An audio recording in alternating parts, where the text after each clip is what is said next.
first millionth of a second, the fireball is 500 feet across. Within 10 seconds, it would grow to over 1 mile. The temperature would rise to 20 million degrees Fahrenheit hotter than the surface of the sun. The blast would generate winds in excess of 650 miles an hour. Forces of that magnitude can destroy anything that people can build. Strongest buildings would be reduced to rubble.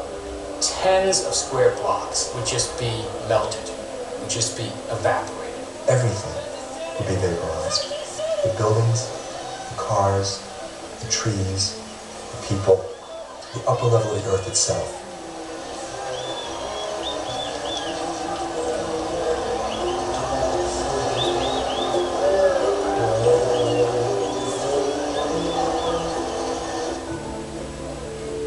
There were 76,000 buildings in Hiroshima. 70,000 of them were destroyed. The hospitals, the fire stations, the communication equipment, the military installations, everything just flattened. The first 5 to 6 miles, virtually everyone in that 5-mile radius is going to die. Somewhere between 3 and 4 million people dead immediately in the first 5 miles. If you're lucky enough to be 8 or 9 miles away from the blast, then you would experience it as blast effects, windows being shattered. You'd have to shatter every window and turn into hundreds of missiles flying outward from the center of the explosion at speeds more than 100 miles per hour. After the blast, it's the firestorms that would just combust everything in sight. Everything flammable would burn. Paper, cardboard, cloth, heating oil, gasoline, everything would ignite. Whole blocks would catch fire. Hundreds of thousands of fires would coalesce into a giant firestorm, 11 miles across. Everything catches on fire and there's no air to breathe. All the oxygen would be consumed, and everyone would die. It is useless to talk about will you die because you're burned to death or because you've been blown to bits by the blast. Anyone looking in the direction of the nuclear explosion, they will be blinded. Lungs ruptured by the pressures, or eardrums ruptured by the pressure. Crush injuries from buildings falling onto them, or broken bones when they've been thrown through the air against buildings. Hundreds of thousands, possibly even millions, would die from the fallout. The body does have a repair rate for radiation, but the doses are so heavy and coming so quickly that it will overwhelm the body's repair mechanisms. The 450 to 700 rad dose kills you because it wipes out your blood cells. Over 3,000 rads, you will go into seizures, immediate coma, and you will die within a matter of minutes to hours. Most of the doctors are going to be dead. Most of the nurses are going to be dead. Most of the hospitals are going to be destroyed.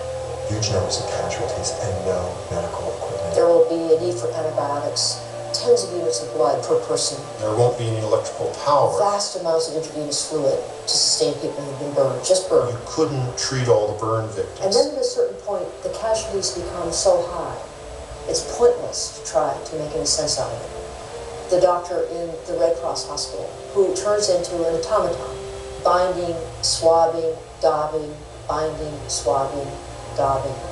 And that's what descended on the physicians and nurses in Hiroshima and Nagasaki. Someone would surely claim they had 10 more who were already hidden somewhere, and they'd start setting them off unless their demands were met. Every other big city is going to wonder whether they might be a target. Public panic, people fleeing major cities. You could forget about rules about search and seizure. You're going to have to be searching everywhere.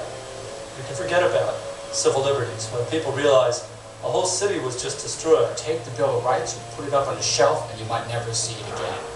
People would be demanding draconian measures to make sure that another city didn't go up.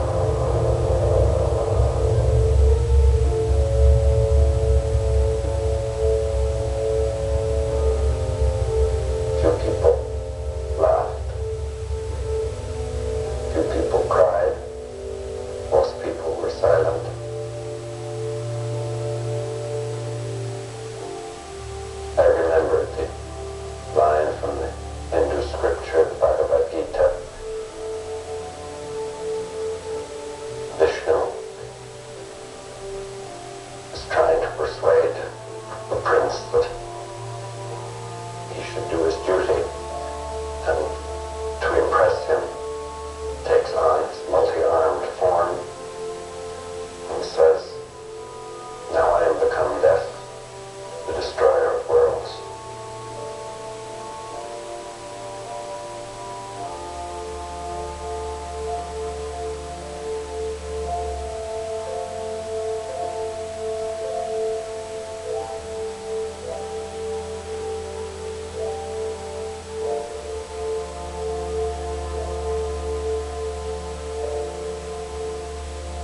Every man, woman, and child lives under a nuclear sword of Damocles, hanging by the slenderest of threads, capable of being cut at any moment by accident.